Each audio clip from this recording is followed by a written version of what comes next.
हमें नहीं मिलती। साबिक वजीर आजम इमरान खान ने एक खत लिखा था जस्टिस फायद ईसा को, और उन्होंने अपनी जमात के हवाले से, पॉलिटिकल विक्टिमाइजेशन के हवाले से अपने जो भी उनके अपने हकूक का तहफ़्फ़ुज़ मांगा था सुप्रीम कोर्ट से, लेकिन जस्टिस फायद ईसा आपने उसको जवाब दे दिया। तो क्या एक साबिक वज़ीर आज़म या कोई भी शहरी जो अपने हकूक का तहफ़्फ़ुज़ चाहता है, क्या वो सुप्रीम कोर्ट के चीफ जस्टिस को नहीं खत लिखेगा? क्या वो आर्मी चीफ को खत लिखेगा? क्यों आप लोगों ने उनको इंसाफ नहीं दिया? बुनियादी तौर पे जो आप कल परसों सुप्रीम कोर्ट ने जो बेंच बनाया है उसके खिलाफ हम लोगों ने ये हाउस किया। आपने देखा कि जस्टिस एजाजुल एहसन जो उस कमेटी के रुकन है जिसने बेंच कॉन्स्टिट्यूशन कमेटी के, उन्होंने खत लिखा chief justice Pakistan justice Faez Isa को, और उन्होंने अपने रिजर्वेशंस का इजहार किया कि जो बेंच मिलिट्री कोर्ट्स के हवाले से उनकी अपील सुनने के लिए जो बेंच बनाया गया है, वो बेंच के अंदर जिस तरह प्रैक्टिस एंड प्रोसीजर की प्रोविजंस को पामाल किया गया और साथ उन रवायात को पामाल किया गया जिनकी बुनियाद के ऊपर बेंच बनते हैं, तो उन्होंने अपने उन खदशात रिजर्वेशंस को खत की शक्ल में चीफ जस्टिस के सामने रखा।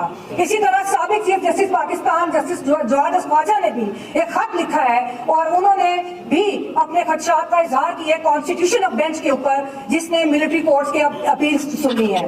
देखिए, बड़े अफसोस के साथ कहना पड़ता है कि पाकिस्तान के अंदर जो बेंचेस की सियासत है उसने ऐसे ऐसे घाव लगाए हैं पाकिस्तान के अंदर, ऐसे ऐसे घाव लगाए हैं कि हमारा जो पाकिस्तान है, हमारा समाज है, उसको नाकाबिल तलाफी नुकसान पहुंचा।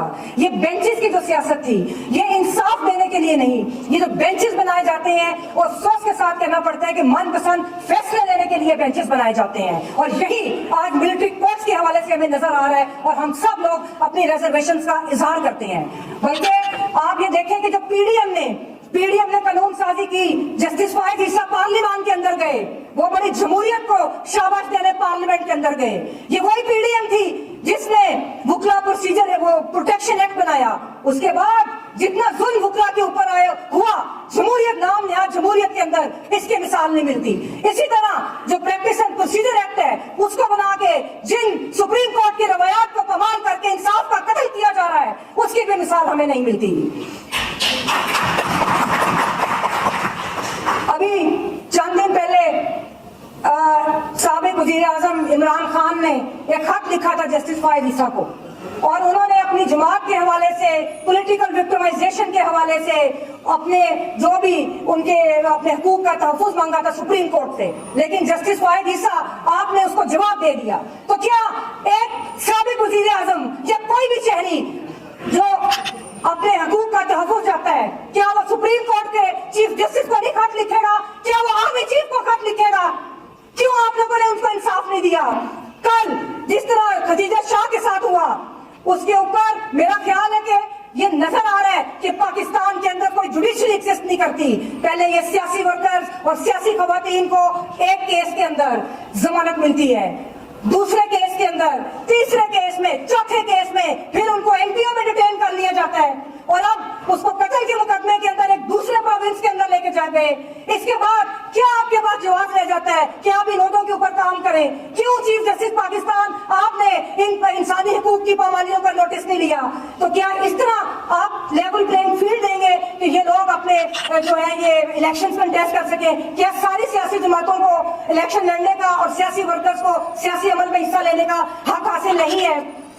अभी आप भुट्टो केस की दोबारा आपने सुनवाई शुरू की। ये वो भुट्टो केस है कि जिसको सुप्रीम कोर्ट को 50 साल के बाद आज ख्याल आया कि हमने भुट्टो को इंसाफ देना है। तो हम आपको ये बता दें कि भुट्टो केस के फैसले को तो अवाम ने उसी दिन मुस्तरद कर दिया था। उस दिन भी एक बेंच था, इसी तरह चीफ जस्टिस पाकिस्तान अनवारुल हक ने वो बेंच बनाया था। उसने बेंचों की सियासत की और उसने उन जजेस को पहले रिटायर करवाया जो भुट्टो के हक में फैसला दे रहे थे, और उसके बाद उसने भुट्टो का सियासी और अस्करी कत्ल किया, जिसके बाद पाकिस्तान को आज तक उस सियासी कत्ल का, उस अदालती कत्ल का पाकिस्तान खमियाजा भुगत रहा है। इसी तरह 16 दिसंबर आने वाली है। 16 दिसंबर आप जो जर्नैलों की सियासत है पाकिस्तान के अंदर, आपका पाकिस्तान टूट गया था। और आज हम रोते हुए दिल के साथ ये कह रहे हैं कि आज भी ना अदलिया ने कुछ सबक सीखा और ना इन जर्नैलों ने कुछ सबक सीखा। आज भी वही रवैये हैं। अभी कल की बात है कि बलूचिस्तान ये KPK से जो पॉलिटिकल एक्टिविस्ट है वो अपनी सियासी जमात के इज्तिमा के लिए पंजाब आना चाहते थे, तो उनको जब रोका गया तो उन्होंने कहा कि हम तुम्हें पख्तूनिस्तान बना के दिखाएंगे। तो क्या तुम फिर पाकिस्तान को तोड़ना चाहते हो? हमारा ये सवाल है कि क्या तुम फिर पाकिस्तान को एक तुमने बांग्लादेश बनाया, इसको तुमने बांग्लादेश बना रहे हो, क्या तुम फिर और पाकिस्तान के टुकड़े करना चाहते हो? तो अभी भी शर्म करो, अभी भी कुछ सबक सीखो, कोई जो आपकी तारीख है, स्याह तारीख है, उससे कुछ सबक हासिल करो।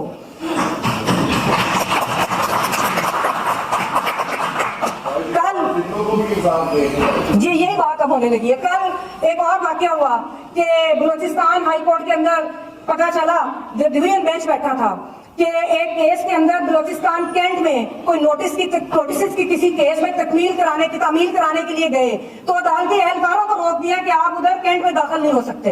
ये कब्जा है आपके मुल्क के ऊपर, ये कब्जा है जिससे आप शहरियों ने और आपने अपनी आखिरी जंग लड़के इस कब्जे को छुड़वाना है। और जहां तक मिलिट्री कोर्ट्स का सवाल है, इतना टाइम जाया किया। 1 मिनट की बात है कि मिलिट्री कोर्ट्स नहीं बन सकती, गैर आईनी है, गैर कानूनी है। और हमेशा जो भी हमारे जमहूरियत पसंद तबकात है, बार एसोसिएशन है, उन्होंने इसकी मुखालफत की। तो अगर आपने फिर यही कुछ करना है तो फिर GSQ में जाके सीधे अदालतें लगा लें। फिर क्या मिलिट्री कोर्ट्स फिर जाए, फिर उधर ही जाके अदालतें लगाएं और GSQ इंसाफ दे लोगों को। अफसोस होता है ये सारी चीजें देख के।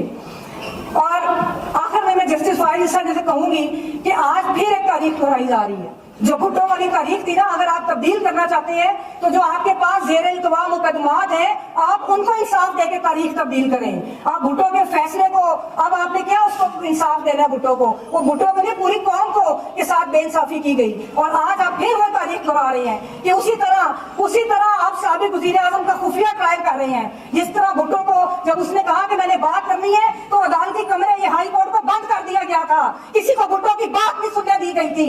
आज वही आप इमरान खान के साथ कर रही है। आज उसको भी उसी तरह आप चाहते हैं कि उसका ट्रायल कोई ना देखे और उसको खुफिया अदालत के अंदर उसी तरह तारीख पर नजर डालें। जब भुट्टो के खिलाफ आपने उनको गवाह क्रिएट किए और आपने क्या वो था मसूद खान जो इंटेलिजेंस एजेंसी का सरबराह था, आपने उसको 2 बार अगवा किया। अगवा करने के बाद उसको भुट्टो के खिलाफ गवाह के तौर पे पेश किया। इसी तरह आज आजम खान भी गायब रहा था। आपको याद होगा कि वो भी आजम खान को गायब किया गया और फिर आज के साबिक वजीर आजम के खिलाफ इस तरह की गवाहियां तराशी गई। और भुट्टो ने, आपको याद है क्या कहा था? जस्टिस फाइज ईसा और तमाम अदलिया के जजेस को मैं ये बताना चाहती हूँ कि जब भुट्टो इस हाई कोर्ट में अपने प्रोसीडिंग्स के बाहर निकले थे तो उन्होंने कहा था नो कोर्ट। भुट्टो ने कहा था no court no justice, thank you Jimmy Carter. और हमें दिल खून के आंसू रोता है। मुझे आज भुट्टो याद आ रहा है, मेरा दिल खून के आंसू रो रहा है जो कहता था no court no justice, thank you Jimmy Carter. तो क्या आप लोग, ये जुडिशरी ये चाहती है कि कल इमरान खान ये कहे no court no justice, thank you chief justice? और इस तारीख को बचा लो, अभी भी वक्त है, पाकिस्तान को बचा लो। बहुत शुक्रिया।